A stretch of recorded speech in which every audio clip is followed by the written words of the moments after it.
The year is 479 BCE. The god King Xerxes has fled Greece, his navy shattered in the Straits of Salamis. But the war is far from over. Before he left, Xerxes left behind a wounded beast, his finest general, Mardonius, and an elite army of his best Persian soldiers. Mardonius is no arrogant king. He is a cunning and experienced commander. He knows the Greek alliance is fragile, a patchwork of rival cities held together by a common fear. He spends the winter trying to break them apart with diplomacy, offering Athens a privileged place in the Persian Empire if they would only surrender. The Athenians refuse.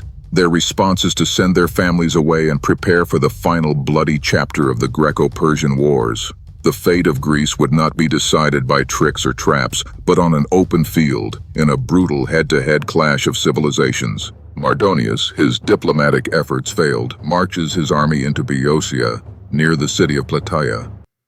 He chooses the ground carefully, wide open plains perfect for his greatest asset, the formidable Persian cavalry. His force is a corps of elite Persian and allied infantry, numbering close to 100,000 men. In response, the Greeks assemble the largest hoplite army ever seen. Nearly every major city-state that had not submitted to Persia sends its soldiers. At its heart are over 10,000 Spartans and their helot auxiliaries, commanded by the Spartan regent, Pausanias. Alongside them march the Athenians, Corinthians, Megarians, and dozens more. It is an unprecedented moment of Greek unity, a sea of bronze shields and long spears, totaling some 80,000 men. For weeks, the two largest armies to ever face each other in ancient Greece stare across the Asopus River, each waiting for the other to make a fatal mistake. For nearly 2 weeks, a tense stalemate ensues. Pausanias, the Greek commander, is cautious. He knows he cannot attack across the river onto ground favorable to the Persian cavalry. Mardonius is equally patient, using his cavalry to probe and harass the Greek lines.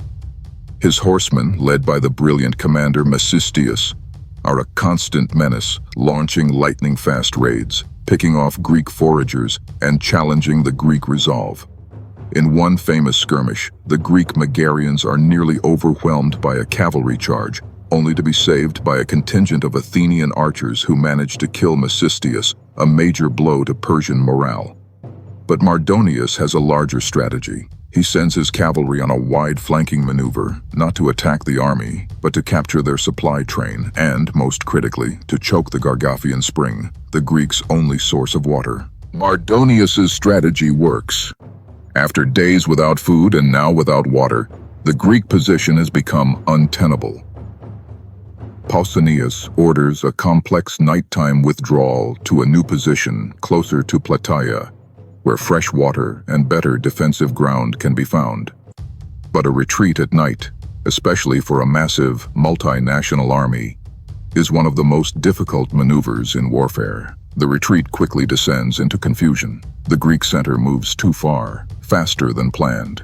The Athenians on the left flank become separated, and the Spartans on the right flank, stubborn and disciplined, refuse to move until they are certain the other contingents are safe. As dawn breaks, Mardonius looks across the field and sees what he believes is a miracle. The Greek army is scattered, in disarray, and seemingly in full flight. Believing victory is his, he gives the order for his elite Persian infantry to charge across the river in pursuit. Mardonius has made a fatal miscalculation. The Spartans were not fleeing. They were repositioning. Seeing the Persian charge, Pausanias orders his men to turn and face the enemy. The 10,000 Spartans and Tegeans form their phalanx. This is the moment Spartan training was made for. They are a solid wall of interlocking bronze shields and 9-foot spears. The Persians, confident and shouting for victory, crash into them. The fighting is brutal and desperate. The Persians, with their wicker shields and shorter spears, are at a massive disadvantage. They try to grab the Spartan spears, to break them, to create any opening in the deadly wall of points. But the Spartan line holds. For what feels like an eternity, the two sides are locked in a horrific meat grinder. The turning point comes when Mardonius, fighting bravely on his white horse at the front, is struck down and killed. With the death of their charismatic general, the Persian center's will to fight shatters. Panic sets in, and they break and flee back towards their fortified camp. On the other side of the battlefield, the Athenians, who had been engaged in a tough fight with Mardonius's allied Greek forces, finally break their opponents as well. The battle transforms into a hunt. The entire Greek army converges on the Persian camp, a wooden fortress where the remnants of Mardonius's army have taken refuge. The Spartans, trained for open field battle, struggle to breach the walls. It is the Athenians, experienced in siege warfare, who finally smash through the gates. What follows is a horrific slaughter. The trapped and demoralized Persian army is annihilated. Of the vast force Mardonius led, only a fraction escapes. The Battle of Plataea was the final decisive nail in the coffin of the Persian invasion of mainland Greece. It was a victory of heavy infantry over light cavalry, of disciplined training over sheer numbers.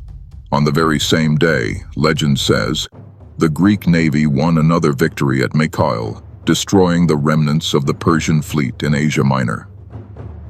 The threat that had hung over Greece for years was finally over. The victory at Plataea secured Greek independence and confirmed the military supremacy of the hoplite phalanx. It allowed the city-states, particularly Athens and Sparta, to enter their classical golden ages, shaping the future of philosophy, democracy, and Western culture. The battlefield was left littered with unimaginable Persian wealth, but the true prize won that day was something far more precious: freedom.